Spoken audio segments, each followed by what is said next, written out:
ഓം Shri Sai Ram.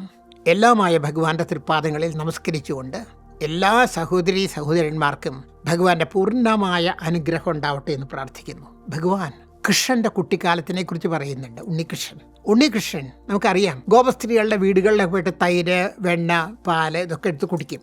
Cut കുടിക്കുന്ന എല്ലാവരും പറയാറ് കള്ളകൃഷ്ണൻ എന്നൊക്കെ വിളിക്കാറില്ല ഉണ്ണികൃഷ്ണന്. ഒരു ദിവസം യശോദ അമ്മ ചോദിക്കുകയാണ്, കണ്ണ എന്തിനാണ് ഈ വീടുകളിലൊക്കെ പിന്നെ കട്ട് കഴിക്കുന്നത്? ഇവിടെ നോക്ക എത്ര വെണ്ണയായിരിക്കുന്നത്, എത്ര പാല്, എത്ര തൈര്, ഇത് കഴിച്ചാൽ പോരെ നിനക്ക്? ആ കൊച്ചു ഉണ്ണികൃഷ്ണൻ അമ്മയോട് ചോദിക്കുന്ന ഒരു ചോദ്യമുണ്ട്. അമ്മ, ഈ ഗോപസ്ത്രീകൾ തൈര് കലക്കുമ്പോഴേ എന്നെക്കുറിച്ച് മാത്രം വിചാരിച്ചാൽ തൈര് കലക്കും അവരുടെ വളയൊക്കെ എങ്ങനെ കിലുങ്ങും. അതുപോലും കൃഷ്ണ കൃഷ്ണ കൃഷ്ണ എന്നാ കണ്ണാന്നാ വിളിക്കുന്നത്. ഈ വീട്ടിൽ ആരെങ്കിലും അങ്ങനെ ഈ ഗോപസ്ത്രീകൾ ചെയ്യുന്ന പോലെ ഇവിടെ ആരെങ്കിലും തൈര് കലക്കി വെണ്ണ ഉണ്ടാക്കുന്നുണ്ടോ?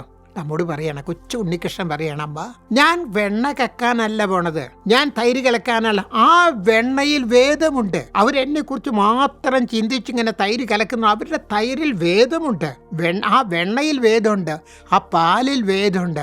ആ വേദമാണ് അമ്മ ഞാൻ കട്ടുകുടിക്കാനായിട്ട്, അവരുടെ ഹൃദയമാണ് ഞാൻ കട്ടുകുടിക്കുന്നത്. അല്ലാതെ ഇവിടെ അതൊന്നും ഇല്ല അമ്മ.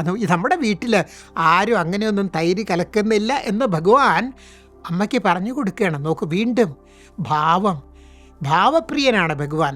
ഭാവമാണ് ഭഗവാൻ നോക്കുക, വേറെ ഒന്നും സ്വാമി നോക്കില്ല.